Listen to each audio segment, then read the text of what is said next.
All right, so to give you a short rundown here of what the conclusion is in this, I took the alternator over to AutoZone, which is in the next town over, and the two fellows over there, they have worked on a lot of cars. They're my age group, and so we know what we're looking at. They put it in their machine, and as soon as he went about 20-30 amp load on this, the thing started to squeal, and it sounded like that the coils, the windings and the bearings are no good on this thing. And I installed this here in November. I think it was the middle or the November, end of November last year. And I put probably 2,000 or 3,000 miles on it. So this thing is basically toast. It still regulates and it still puts voltages, but you can see this here. This thing here is already coming apart just like this.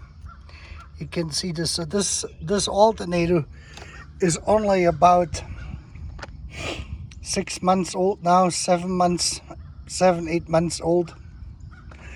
And then the same thing with the battery, which I got from Rock Auto. This was the replacement battery for the one I had in my car for 3 years, same one as 6. This one has 850 cca. It's a 49 group H8, and there was something wrong probably with it, and I probably should have sent that back when I got it, because she didn't have much over 12 volts when I put her in. And that was after I had installed that alternator, but the regulator is working.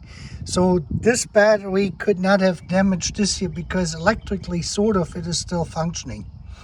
So what I ended up doing is this battery is going to go back to Rock Auto. They gave me already a return authorization on this, and they're going to refund this because it's my second warranty claim. After I claimed the first battery after 3 years, they were sent this as a replacement, and they're going to refund me the purchase price because I had to pay for it, and then they refunded it, so they're going to refund this here. This is how this is supposed to work. And what we ended up doing after deliberating and looking at all of the facts is I settled for a lead acid battery, an H6. And the reason for this being is this one has 730 cca cold cranking amps, and the original Varta batteries had 740 back then 35 years ago in the H7 package, or H8, which is the wider one. You can see it doesn't fit quite in here, but this is the same cranking amp. What they basically have done is they have condensed the batteries down in size like they did with everything else, and we will see on how this is going to hold up.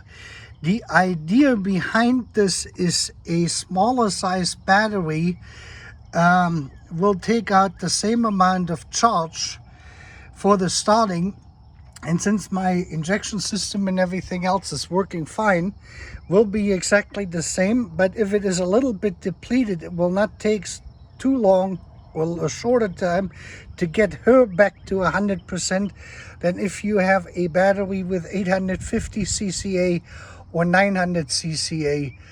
900 cca is about 100 amp hours. This is probably going to be around 70 amp hour battery, which I have in here. Otherwise, the voltage, like I said, is if everything is turned on, sags down to 13.2 volts exactly with everything running. But I thought I'm going to give you an update, and in some time from now I will let you know on how this is actually working out. And again, this is the alternator of eBay from the 420 SEL 1988 with about 88,000 miles on it. Came from Puerto Rico with the Monarch voltage regulator, 14.5 volt, which Kent Bergsma Mercedes Source sells on their website. And with that, you have a great evening.